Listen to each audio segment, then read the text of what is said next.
क्या आप जानते हैं कि दुनिया में समंदर की सबसे गहरी जगह मरीना ट्रेंच और पहाड़ों की सबसे ऊंची चोटी माउंट एवरेस्ट, इन दोनों में क्या कॉमन है? वैसे तो ये दोनों लोकेशन दुनिया के मोस्ट रिमोट लोकेशन में गिने जाते हैं और ये इजीली एक्सेसिबल भी नहीं है, लेकिन फिर भी यहाँ पर इंसानों की गतिविधियों के कारण प्लास्टिक के छोटे छोटे टुकड़े पाए जाते हैं। ये affordable, durable and flexible plastic आजकल हमारे चारों तरफ फैला हुआ है और ये ब्यूटी प्रोडक्ट, फैशन, पैकेजिंग से लेकर हर एक जगह पर पाया जाता है। तो मैं ऐसी बातें क्यों कर रहा हूँ? क्योंकि इस साल 2024 में सेलिब्रेट किए जाने वाले अर्थ डे की थीम है प्लेनेट वर्सेस प्लास्टिक्स। हालांकि 2023 में सेलिब्रेट किए गए वर्ल्ड एनवायरनमेंट डे की थीम भी प्लास्टिक पोल्यूशन से रिलेटेड ही थी। इस साल की थीम प्लास्टिक पोल्यूशन और प्लास्टिक सॉल्यूशन से जुड़ी कुछ रोचक जानकारियां। लेकिन वीडियो में आगे बढ़ने से पहले एक और बात, अगर अभी तक आपने हमारा चैनल सब्सक्राइब नहीं किया है तो जल्दी से कर दीजिए, क्योंकि हम ऐसे ही हेल्थ, सेफ्टी, एनवायरनमेंट के इंपॉर्टेंट एंड इंफॉर्मेटिव वीडियोस आपके लिए लाते रहते हैं और साथ में हम कार की छोटी छोटी मगर यूजफुल डेली टिप्स के वीडियोस भी आपके लिए लाते रहते हैं। तो एक बार हमारे ये सारे प्लेलिस्ट को जरूर से चेक करें। तो चलिए फटाफट से बिल्कुल समय बर्बाद किए बिना जल्दी से वीडियो को शुरू करते हैं।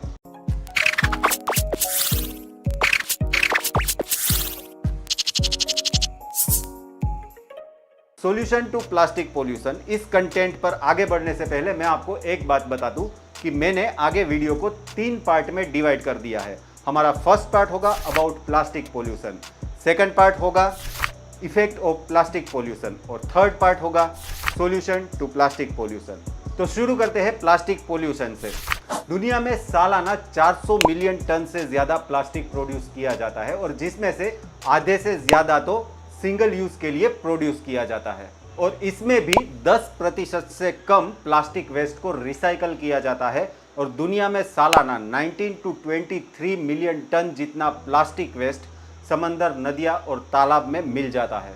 ग्लोबली हर मिनट में 1 मिलियन प्लास्टिक बोतल और 5 ट्रिलियन प्लास्टिक बैग यूज की जाती है, जिसमें से आधे से ज्यादा तो फेंक दी जाती है। माइक्रो प्लास्टिक यानी कि टाइनी प्लास्टिक पार्टिकल्स, जिसका डायमीटर 5 mm से कम होता है और जो कहीं ना कहीं हमारे खाने, पीने और हवा में घुल मिल गए हैं। फेंके हुए या जलाए हुए सिंगल यूज प्लास्टिक हमारी हेल्थ एंड इकोसिस्टम दोनों को नुकसान पहुंचा रहे हैं, चाहे वो इकोसिस्टम समुद्र की गहराई में हो या फिर पहाड़ की चोटी पर, ये सबको पोल्यूट कर रहे हैं। 1950 से लेकर 1970 के दशक में बहुत ही कम मात्रा में प्लास्टिक प्रोड्यूस किया जाता था, तो उस वक्त प्लास्टिक वेस्ट को मैनेज करना उतना डिफिकल्ट नहीं था जितना आज हो रहा है। फिर 1970 से लेकर 1990 के दशक में 3 गुना प्लास्टिक वेस्ट जनरेट हुआ, यानी कि प्लास्टिक प्रोडक्शन भी उतना ही बढ़ा।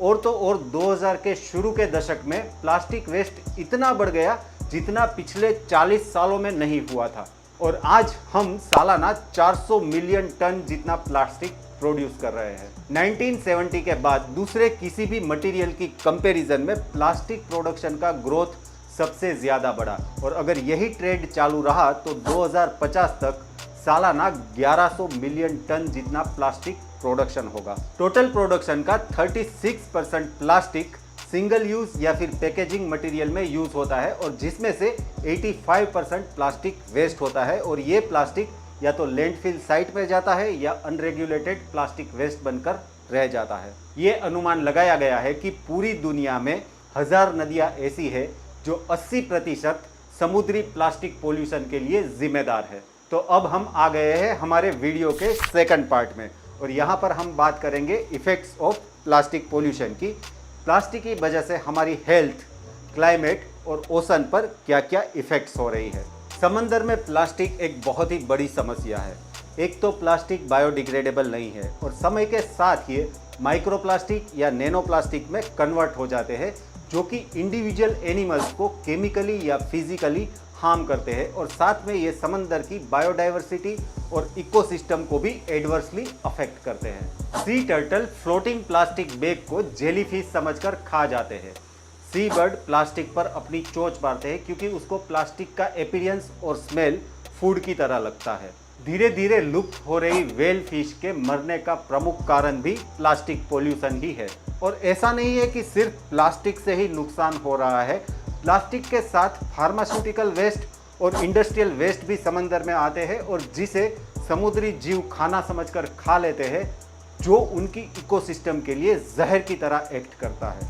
ऐसा नहीं है कि प्लास्टिक पोल्यूशन सिर्फ ओशन लाइफ को ही अफेक्ट करता है, लेकिन ये हमारे लिए भी उतना ही खतरनाक है, क्योंकि एनवायरनमेंट, हेल्थ और हमारी हेल्थ एक दूसरे के साथ इंटरलिंक्ड है। आज पृथ्वी पर माइक्रोप्लास्टिक की व्यापकता लोगों की सुरक्षा के लिए गंभीर चिंता पैदा कर रही है। हो रहे रिसर्च से ये पता चल रहा है कि लोग सांस में माइक्रोप्लास्टिक ले रहे हैं।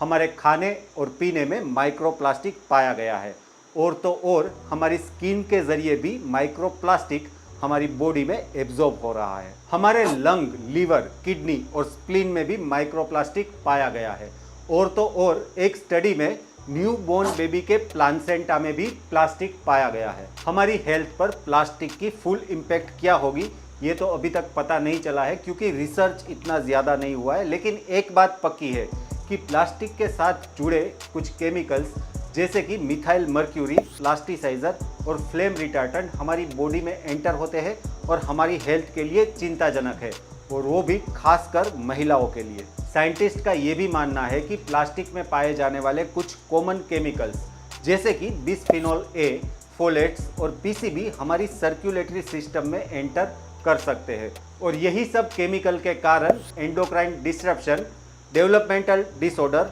रिप्रोडक्टिव एबनॉर्मलिटीज और कैंसर जैसी बीमारियां हो सकती है। लेकिन फिर भी प्लास्टिक पोल्यूशन की इफेक्ट पूरी दुनिया में एक समान नहीं है, क्योंकि विकसित देश ज़्यादा प्लास्टिक प्रोड्यूस कर रही है और जिसकी इफेक्ट अल्प विकसित या विकासशील देश पर ज़्यादा हो रही है। और वो इसलिए क्योंकि विकासशील या अल्प विकसित देशों की गवर्नमेंट के पास वेस्ट मैनेजमेंट पॉलिसीज प्रॉपर नहीं होती है, या फिर वेस्ट मैनेजमेंट के लिए सफिशिएंट फंड नहीं होता है। प्लास्टिक प्रोडक्शन एंड पोल्यूशन को कम करने का केवल एक ही विकल्प है कि ज़्यादा से ज़्यादा प्लास्टिक को रिसाइकल किया जाए। लेकिन फिलहाल ये नौबत है कि 10% से भी कम प्लास्टिक को रिसाइकल किया जा रहा है। ओशन और हेल्थ के साथ साथ प्लास्टिक हमारे क्लाइमेट के लिए भी उतना ही खतरनाक है। सब लोग नहीं जानते हैं कि प्लास्टिक का प्रोडक्शन ऑयल एंड गैस से होता है, जो कि एक फॉसिल फ्यूल है। तो जितना ज़्यादा प्लास्टिक प्रोड्यूस होगा उतना ही ज़्यादा फॉसिल फ्यूल यूज़ होगा। अगर प्लास्टिक प्रोडक्शन, रिसाइकलिंग और इंसिनरेशन पर कोई एक्शन नहीं हुई तो ग्रीन हाउस गैस इमिशन भी बढ़ेगा और साथ में हमारी पृथ्वी का तापमान भी बढ़ेगा। और इसी क्लाइमेट चेंज के कारण आज हमें हमारे ओशंस और सीज को प्रोटेक्ट करने की ज़रूरत आन पड़ी है, क्योंकि ओशंस आज हमारे ग्रह का सबसे बड़ा कार्बन सिंक है, जो कार्बन डाइऑक्साइड के कारण एटमॉस्फेयर में बढ़ रही गर्मी के 90% को एब्जॉर्ब कर लेता है और 1/3 जितने कार्बन डाइऑक्साइड को भी जो इंडस्ट्रीज के कारण जनरेट हो रहा है। ओशन के इतने ज़्यादा heat and carbon dioxide absorption के कारण ग्लोबल वार्मिंग की इम्पैक्ट इतनी ज़्यादा विजिबल नहीं है, लेकिन खुद ocean warming, acidifying and chemical imbalance जैसी कैटास्ट्रोफिक इफेक्ट झेल रहा है। समस्याएं तो है। चलिए अब थर्ड पार्ट में ये जानने की कोशिश करते हैं कि सॉल्यूशन क्या है, मतलब कि सॉल्यूशन टू प्लास्टिक पोल्यूशन। हमेशा की तरह बिजनेस को जारी रखना कोई विकल्प नहीं है। पोल्यूशन टू सॉल्यूशन असेसमेंट ये बताता है कि फिलहाल जिस तरह की समस्या से हम जूझ रहे हैं उसे निपटने के लिए ग्लोबल लेवल पर अर्जेंट कमिटमेंट एंड एक्शन की ज़रूरत है। हमें सही इंफ्रास्ट्रक्चर के जरिए वेस्ट मैनेजमेंट सिस्टम को इम्प्रूव करना होगा, और जिसे ये सुनिश्चित हो सके कि ज़्यादा से ज़्यादा प्लास्टिक रीयूज या फिर रिसाइकल हो। हमें प्लास्टिक प्रोडक्शन, कंजप्शन और वेस्ट की लीनियर इकोनॉमी को बदलना होगा और प्लास्टिक की सर्कुलर इकोनॉमी को अपनाना होगा, जिसमें प्लास्टिक प्रोडक्शन और कंजप्शन के बाद रीयूज या रिसाइकल हो। हमें कंज्यूमर को ज़्यादा से ज़्यादा प्लास्टिक पोल्यूशन और उसकी हार्मफुल इफ़ेक्ट के बारे में बताना होगा, ताकि कंज्यूमर ज़्यादा से ज़्यादा इंस्पायर हो और उसका प्लास्टिक यूज़ के प्रति बिहेवियर भी चेंज हो। हमें unnecessary, avoidable and most problematic plastic के यूज़ को बंद करना होगा और इसे अल्टरनेट मटेरियल, प्रोडक्ट या सर्विस से रिप्लेस करना होगा। हर एक लेवल पर गवर्नेंस को इम्प्रूव एंड स्ट्रेंथन करना होगा। ग्लोबली हर एक गांव, हर एक शहर में रिवर क्लीनअप और बीच क्लीनअप जैसी एक्टिविटीज़ को बढ़ाना होगा, ताकि कम से कम ओशन प्लास्टिक पोल्यूशन हो। अगली बार आप जब भी शॉपिंग या ट्रैवलिंग के लिए जाए तो ऐसे फूड को परचेस कीजिए जिसमें प्लास्टिक पैकेजिंग ना हो। रीयूजेबल बैग साथ में रखिए, लोकल चीज़ों को पहले खरीदें और कोई भी सिंगल यूज प्लास्टिक परचेस करने से पहले एक बार ज़रूर से सोचें और ज़ीरो वेस्ट लाइफस्टाइल की ओर आगे बढ़ें। अपने नज़दीकी supermarket, restaurant and local supplier को प्लास्टिक रिफ्यूज़ करने के लिए समझाएं और उनको साथ में ये भी समझाएं कि प्लास्टिक यूज़ को क्यों रिफ्यूज़ करना है, और अपनी लोकल अथॉरिटी पर वेस्ट मैनेजमेंट में सुधार लाने के लिए दबाव डालें। 20% of global waste water and 10% of carbon emission सिर्फ फैशन इंडस्ट्रीज ही करती है, तो इसीलिए प्लास्टिक फ्री सस्टेनेबल क्लॉथ ही चूज करें और अगर पॉसिबल है तो नए कपड़े खरीदने की जगह पुराने कपड़े को रिपेयर करवाइए। माइक्रो प्लास्टिक का सबसे बड़ा सोर्स है पर्सनल केयर प्रोडक्ट्स, जो सीधा आपके बाथरूम से समंदर तक पहुंचता है, तो इसीलिए shampoo, face wash, sunscreen, makeup, deodorant ऐसा चूज करें जो प्लास्टिक फ्री हो। और इसके साथ साथ हर वक्त हर पल प्लास्टिक पोल्यूशन को खत्म करने के लिए आपको 6R स्ट्रेटजी को अपनाना होगा। 6R स्ट्रेटजी का मतलब है rethink, refuse, reduce, reuse, recycle and repair.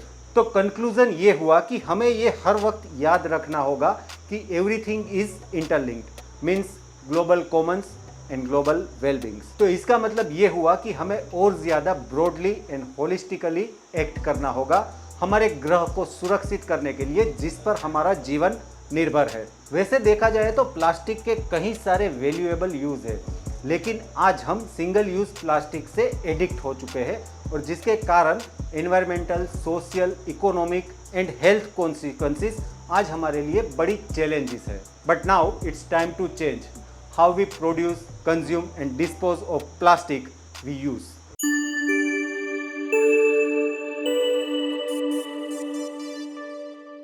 आज सालाना 400 मिलियन टन जितना प्लास्टिक प्रोडक्शन हो रहा है, जो पिछले कई दशकों की कंपैरिजन में डबल हो चुका है। मानव उपभोग के लिए पकड़ी गई हर 3 में से 1 मछली में प्लास्टिक होता है। शायद लोग ये नहीं जानते होंगे कि 90% प्लास्टिक फॉसिल फ्यूल से बनाया जाता है और जितना ज्यादा प्लास्टिक पोल्यूशन उतना ही ज्यादा air pollution. 1 ton plastic production के कारण 2.5 टन जितना CO2 प्रोड्यूस होता है। हर रोज 8 मिलियन प्लास्टिक पीसेस समंदर में जाकर मिलते हैं और समंदर को पोल्यूट करते हैं। हर साल 12 मिलियन टन जितना प्लास्टिक समंदर में फेंका जाता है, जो 1 मिलियन समुद्री जीवों की मौत का कारण बनता है। टोटल समुद्री कचरे का 80% तो सिर्फ प्लास्टिक ही होता है। हर साल 10,000 से ज्यादा मरीन मैमल्स एंड टर्टल्स और 1 मिलियन से ज्यादा सी बर्ड्स प्लास्टिक पोल्यूशन के कारण मर रहे हैं। टोटल प्लास्टिक प्रोडक्शन का सिर्फ 9% प्लास्टिक ही रिसाइकल हो रहा है। ग्लोबली हर 1 मिनट में 2 मिलियन जितनी प्लास्टिक बैग्स यूज हो रही है और हर एक प्लास्टिक बैग का एवरेज यूज टाइम सिर्फ 12 मिनट ही है। दुनिया के कई देशों में सिंगल यूज प्लास्टिक इलीगल है, for example Kenya and California. 2050 तक समंदर में शायद फिश से ज्यादा प्लास्टिक होगा और 99% सी बर्ड्स प्लास्टिक खा रहे होंगे। ऑन एन एवरेज हर एक पर्सन साल में 70,000 जितना माइक्रो प्लास्टिक खा रहा है। 95% प्लास्टिक समंदर में दुनिया की सिर्फ 10 बड़ी रिवरों से ही आ रहा है, जिसमें हमारी गंगा रिवर भी शामिल है। अब तक तकरीबन 700 मरीन स्पीसीज प्लास्टिक खाते हुए पाए गए हैं। 40% जितना प्लास्टिक सिर्फ एक बार ही यूज किया जाता है और फिर फेंक दिया जाता है। प्लास्टिक वेस्ट को जलाने के बदले रिसाइकल करने से डबल एनर्जी सेव होती है और एयर पोल्यूशन भी कम होता है।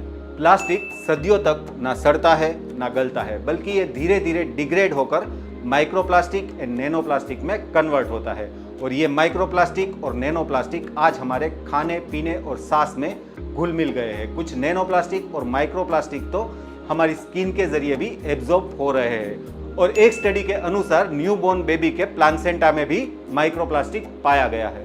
The great Pacific garbage patch, जो कि प्लास्टिक एंड फ्लोटिंग वेस्ट से बना हुआ है और ये पैच सेंट्रल नॉर्थ पैसिफिक महासागर में स्थित है और ये patch mainly north America, south America और एशियन कंट्रीज से जनरेट हुए प्लास्टिक वेस्ट से बना हुआ है। Last but not the least, सबसे ज्यादा चौंकाने वाली बात तो ये है कि अब तक बनाए गए प्लास्टिक के लगभग हर एक टुकड़े आज भी मौजूद है।